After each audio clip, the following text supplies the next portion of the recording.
Good afternoon and welcome to the Promo Perspectives podcast. It's the podcast presented by Sage, dedicated to giving promotional product suppliers and distributors tips, tricks, and insights to help them grow their businesses.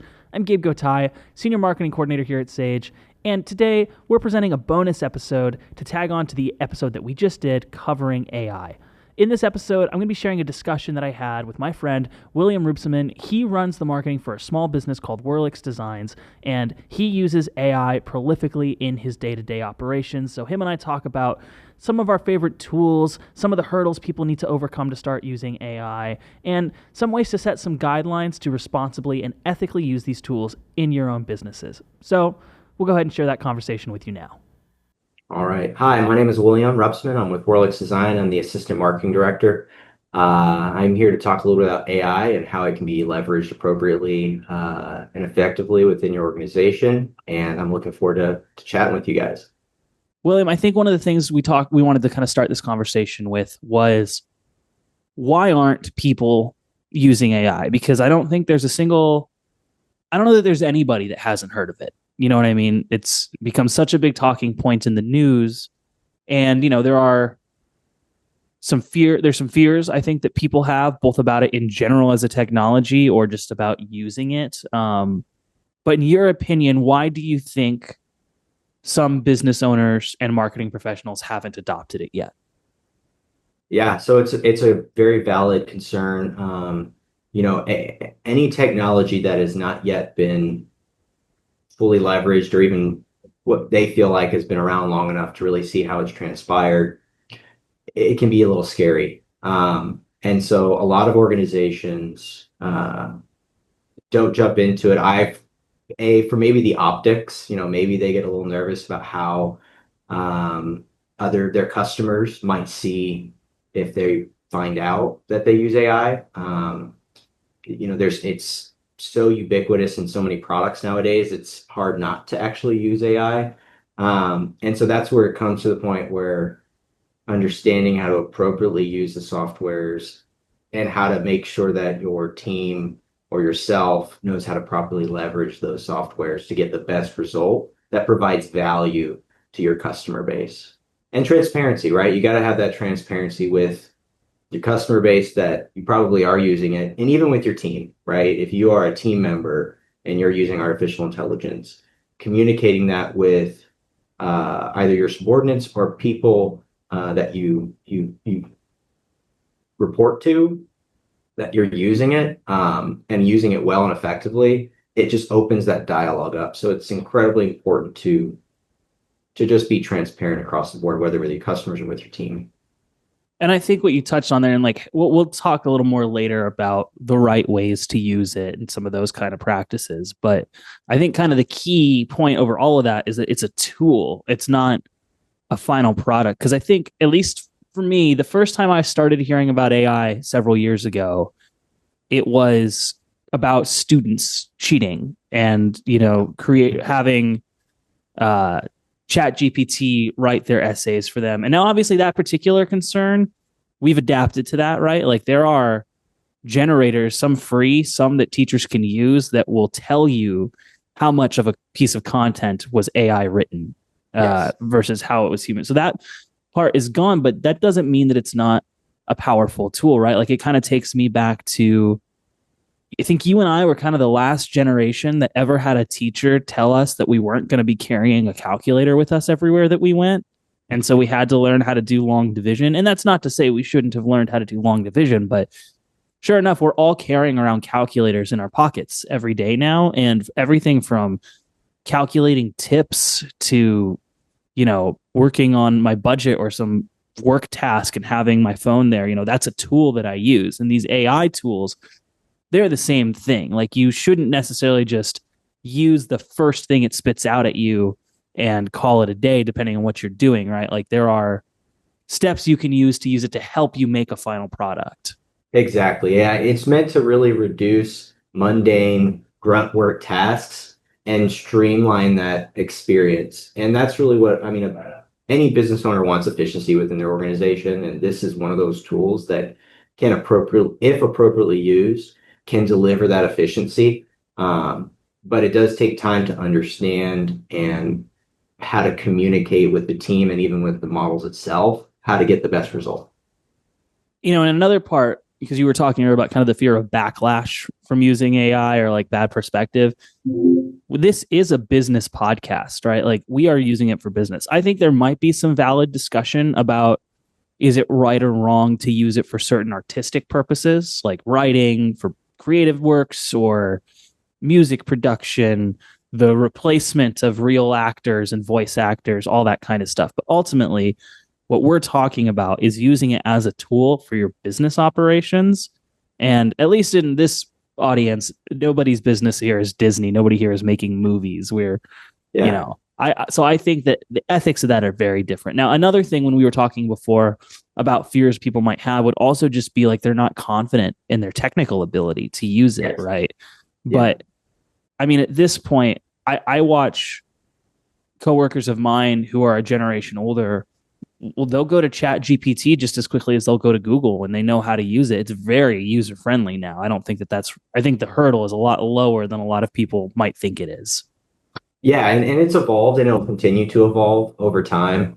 There's some people that use it in a really deep sense where they'll, prompt it pretty deep carpet and give it multiple steps and all this stuff. And some people will use it almost like Google, where they're just asking a question, looking for an answer. But when it comes down to it, it's understanding what you're receiving. You still have to have understanding and context of what you're giving it because that's how you're going to get the best result. And so you have to understand maybe verbiage or information to properly communicate with the software in order to get the best result out of it. And for example, if you're doing SEO work, you need to understand the best way to optimize that, or you can even Google it and look up the preferred information that Google is looking for in their algorithm, and then making sure that AI is including it in its result and not just saying, hey, optimize this blog for this keyword. It may not know what keyword density is. It may not know, you would think it would, but the more context you are aware as the human that's interacting with it, the best result you'll be able to receive. And my wife has also had some people at work. They do a lot of Excel work, and it's easy to go in there and just punch in something, have it give you an answer. But sometimes they don't. Some people won't fully verify, and so you got to verify that trust, but verify that information. So you do have to be subject matter expert in some sense to be able to get the best result out of it. Well, right, because like you said, it's an assistant. It's not a replacement. Yeah. And what you said earlier too is about how like it's more for getting past the mundane tasks than it is for doing the high level tasks, like brainstorming, having things explained better, coming up with first drafts of things so that you can see. Like you said, say you're working on SEO and you've determined some keywords you want to target. Getting a first draft of how a blog might incorporate those keywords so that you can then go and write the blog, because I don't know really if we know yet how SEO is ranking things based on whether or not they're AI generated. You know what I mean? Like, so it's funny you bring that up. I've been kind of keeping my pulse on the mainstream information, and how Google's kind of handling it is they're almost looking at almost imperfection. They're if it's almost too perfect, they're almost assuming that it's AI driven. And so almost being able to get an AI start and then give it your own twist and almost be okay with making some errors or making some punctuation mistakes might actually be a benefit. It's very interesting to see how Google's kind of figuring out how can they ensure that they provide a quality product to the folks that are on their platform searching for valuable content information, and not information that's just being quickly generated from an AI model and put out there as potentially misinformation or AI hallucination content, where it just kind of misleads and it'll compound over time if that's not properly managed. And so Google's taking a pretty strong approach to trying to figure out how to ensure that AI is not overused. And even other companies that they provide that information, I think it was the Forbes, I think Forbes blocked AI crawlers to be able to pull content from them, so you can't even reference them. So that will cause potentially even more misinformation if they're not able to crawl and fact check these sites and these places. So it's a valuable tool to craft direction, but when it comes to information, ensuring that you still are a subject matter expert in some sense and can at least fact check it is incredibly valuable. And a big part of that too, in terms of like what you're getting out of it in the first place. Earlier, you were talking about giving it context. And I think that is, in the handful of times you and I have sat down and talked about this, the idea of prompt engineering has always been a pretty focal point of the AI discussion. I know it's changed a lot. Like, I think we told this story last time you were on the podcast about how we met, which was at an alumni event at our alma mater, where we came in to talk to current students because we're both in marketing. So we went and talked to some of the marketing students so they could ask us questions. It was like kind of a round table thing. And there were a lot of questions about AI. And at the time when we talked about prompt engineering, we would keep notes apps on our desktop, right? And so I guess to kind of back up and give context to the audience on what prompt engineering is, these things are only as good. These AI tools are only as good as the information you're giving them. So, if you say, write me a marketing email and no other context, it's going to give you something. But if you say, I am William from Whirlix Designs, this is what we do. Here's all the content from the about page of our website and the services page of our website. Write a marketing email about this particular subject, then you're going to get a way better result. And so I used to keep a notepad that was literally that. It's I work at Sage. Here's the content from our website. And it's come a long way. So can you tell me about how you have approached process engineering and maybe how that's changed? Yeah, and so I've done the same. I kept a Word doc on my computer with various prompts, and it was usually repetitive tasks that I had to overcome, and it was taking a lot of my time. And so I was really trying to find a way to improve my flow. And the way it's kind of evolved is, like anything, any technology, they're going to come out with more products and softwares because they know that people need to give good prompts, and so. There's prompt AI models out now that can be a Google extension. I believe it's called Promptimize, where you can add it to your Google extension. So whenever you're in whatever AI model that you're working with, it'll then be able to improve upon that prompt. Now, that does mean you still need to give it good context and good information, but it will see what language model are you working with, and how can I reword maybe some of the context of what that person is asking to ensure that it gives the best result. And sorry, go ahead. Sorry, you don't have to be perfect with it, but you do still need to have some level of context. You still need to give it some kind of persona or some kind of background. You still need to give it the goal or whatever you're trying to accomplish, and you need to maybe give it some tasks and order of operation which it needs to operate to build upon, and then verify and pivot as necessary.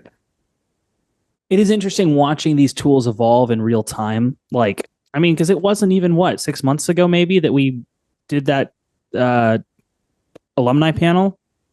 Yeah, I mean, it really wasn't that long ago, and a lot of things have changed. And yeah, and the Promptimize, and then even some AI tools will have it built into their selves. Like, I think you were telling me Chat GPT. Mm-hmm. In their new ChatGPT 5 release has something like that just came out. I work, here at Sage, we have AI tools in our software suite, and one of them is an image generator. And one of the things I find interesting about it is it has the field where you type your prompt and then you hit generate and it'll show you the image. But beneath the field where you typed your prompt, there's another text field with a prompt that's a better version of what you gave it. It self-improved the prompt, used that, and then told you what it used in case you want to further refine that. Or even like when they're not doing as much work as that, like, I use Gemini instead of ChatGPT, and they have something called Gems, which it's not prompt engineering, but it's like you said, when you have a list of starter prompts for repetitive tasks that you're doing all the time, you can save those starter prompts as gems. So as opposed to going to Word or going to Notes and copying it and then starting your conversation, you just click on the gem, Sage marketing projects, Whirlix blog generator, whatever, and then where you've put all of that prompt that you've already engineered as a starting place, and then you just start from there, ask what you're specifically looking for that round of that repetitive project. Yeah, I mean, and that's you hit the nail on the head.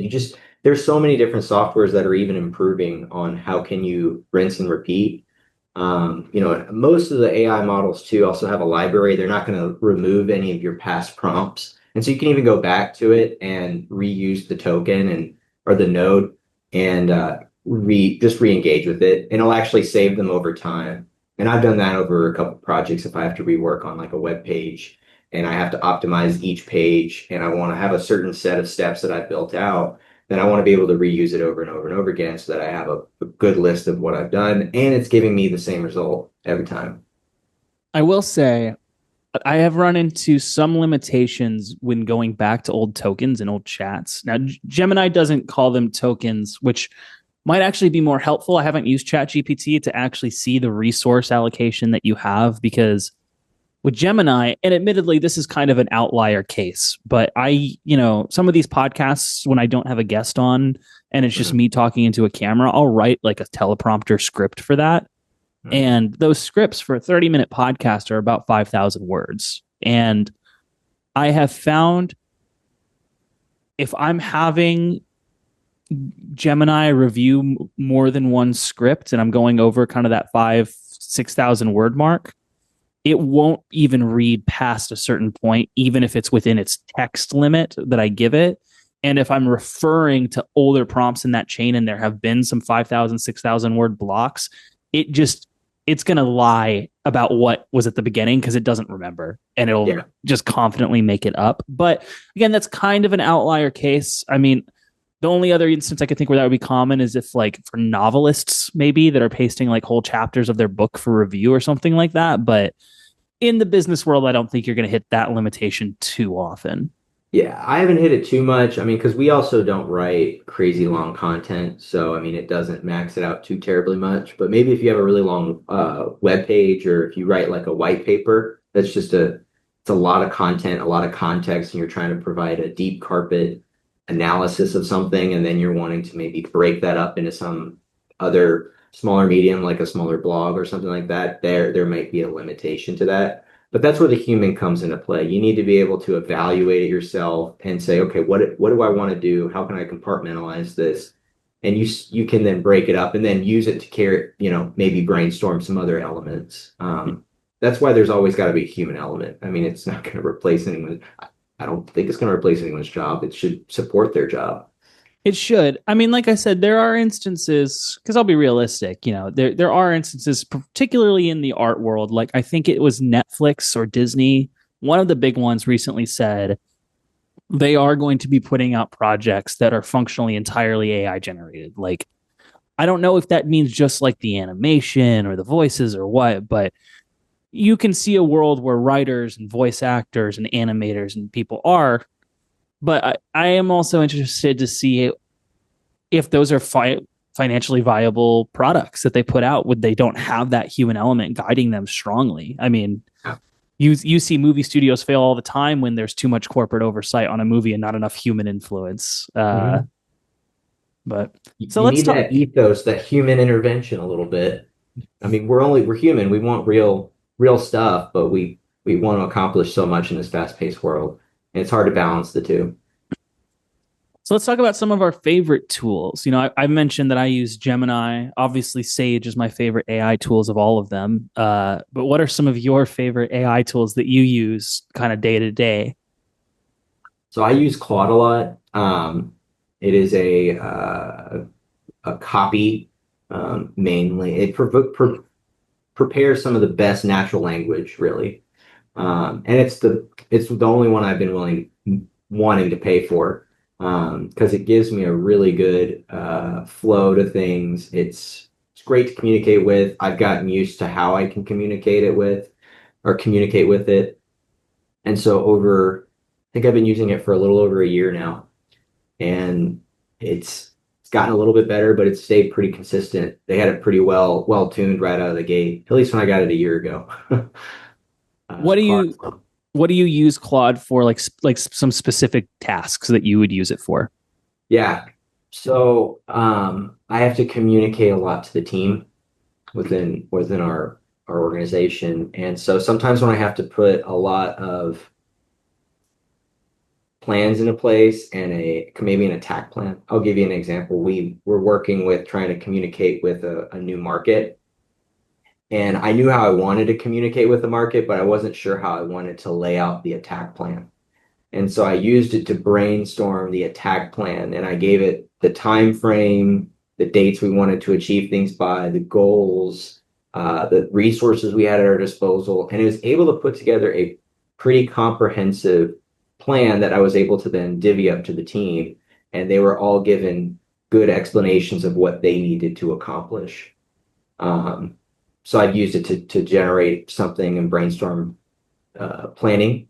I've used it to generate outlines. I do my own keyword research, maybe some things that are popular conversation pieces in the marketplace that maybe we want to join that conversation.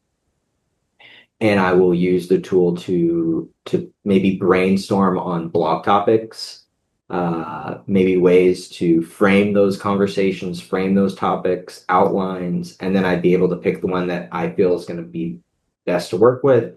And then I can use that as a starting point to then generate some blog content. I've even used it to recraft emails where maybe I don't know how to explain something nearly as well as I would like to. And I can't really get past the hump of how do I communicate this in a certain way or tone or with certain authority. And it's helped me break through some of the brain drain that I've had with having to write 1,500 emails a day. And it's helped me tremendously with that. And so those are just some basic use cases. And even it can even do image where I even used it today to just break down some content that I was like, I'm not sure how I would frame the image, but I need 3 examples so I can see which one I like the best. So I had to generate them.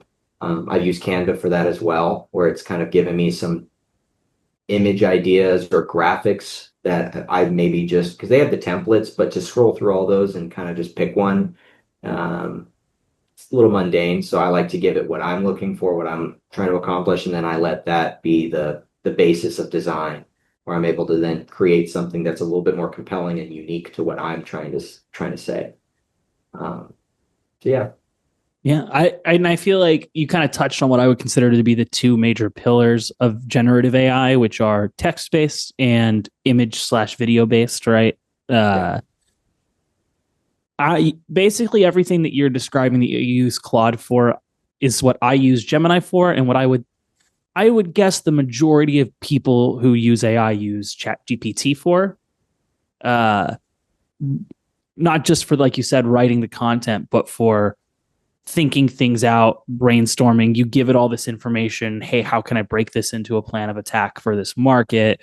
How can I improve the email? I've definitely used it in that way. I mean, sometimes, they say there's no stupid questions, but I think a lot of people's inboxes would beg to differ. And sometimes you need to think of a polite way to, respond to that email. And it's very helpful to, either ask for it to give you a first draft or response, or if you've typed a response and you worry that your tone is off, you can ask it to read the tone and make suggestions. Or I know a way that I've used it a lot is if I've worked on a project and I get feedback from, somebody higher up the chain, and either if I don't understand the feedback, I can give that to Gemini and ask it to kind of elucidate on that a little bit for me.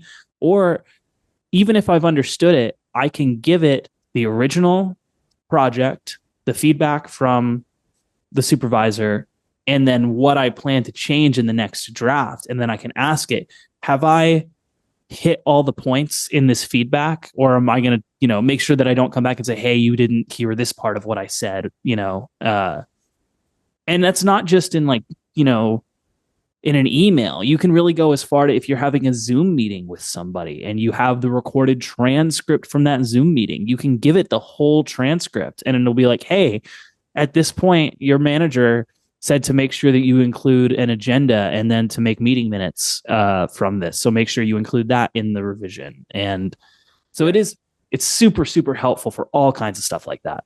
Yeah, it kind of takes away from having maybe focus on some of the smaller tasks. Like if you're spending a lot of time crafting an email and you want to be able to communicate well, like we all do, this can kind of help you ensure that you're staying on top of your communication skills, you're articulating well, or even capturing information, or giving you some sensible follow-up to certain notes you may have created. It's a great way to kind of take away the extra effort you have to put out in the world and just streamline it. And all of these examples that we've been giving, these are very individual use in the trenches of operating a business and doing marketing, but it goes so much further than that. Like on the very high end and really technical fields, like in software development fields, that kind of thing, there are all kinds of crazy back-end AI tools for server distribution and for website stuff. But even on the less technical user level, some marketing professionals might be familiar with integrations, like, with HubSpot, where you've got all your different arms of your marketing integrated into certain processes that automate with points in your CRM and your email campaigns and your blogs and all that stuff. But you were telling me that there's some kind of AI equivalent set of that coming that you've been seeing. I think you were calling it AI agents. Yeah, something AI agents is something that's very unique. They are essentially workflows that are based off either manual or automated triggers. And it will essentially initiate a protocol to execute a task or a series of tasks. And an example of that would be, and I've been kind of experimenting with a little bit, not enough where I can truly dive into it, but it is a very fun and very interesting opportunity that is coming to light. It is fairly new, I would say, the last few months. And the first time I actually saw it was a buddy of mine. He's currently traveling around the world talking about AI. He owns a company called, or a consulting organization called the Data Entrepreneurs, and he talked a little bit about this 6 months ago. And so I got super interested. And an example of this would be if you were wanting to craft a video. I don't know if you've seen the videos where there's the little Yeti running through the woods, or various kinds of people, and I'm sure they're all over social media. I'm sure somebody's seen it.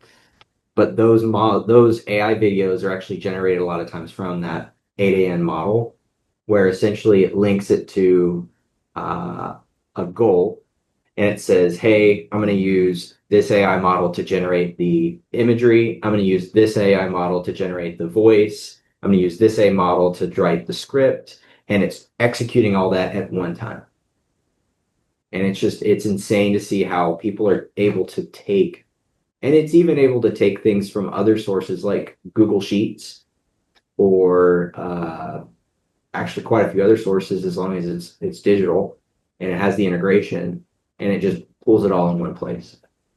And it's cool to see how the AI agents are evolving to the point where if you were able to link it to your email, it's able to auto-generate a response for you and have it saved in your drafts so you can review it later. So you're not having to copy and paste a bunch of things or move it around in a different model, and it's doing the work for you. And that's kind of where it seems to be evolving, which is really, really neat to see.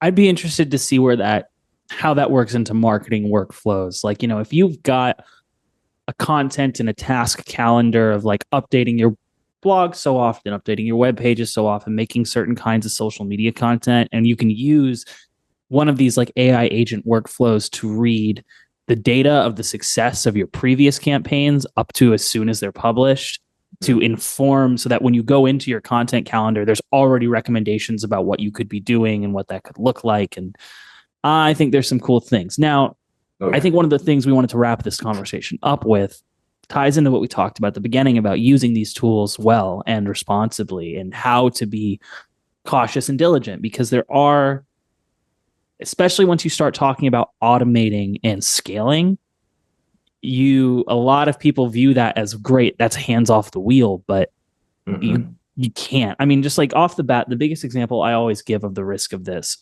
I'm kind of surprised that Google has placed that AI summaries widget at the top of all their search results, because it is so unreliable.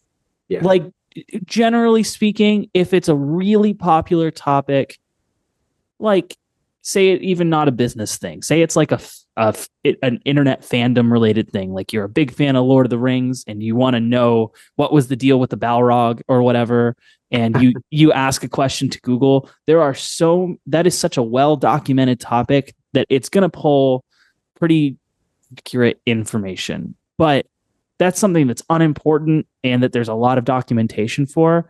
There are more niche or subtle questions you can ask that might have more serious implications, where Google is going to give you it's not lying to you on purpose. It's going to give you the best information it can, but it might be pulling somebody's half-baked answer from Quora as its source and telling it to you like it's the authority. That's an example of, you can't just take your hands off the wheel. You have to still be doing that next level of checking on it. Yeah, as marketers, as business owners, and as these softwares evolve, it is our responsibility to put good information out there.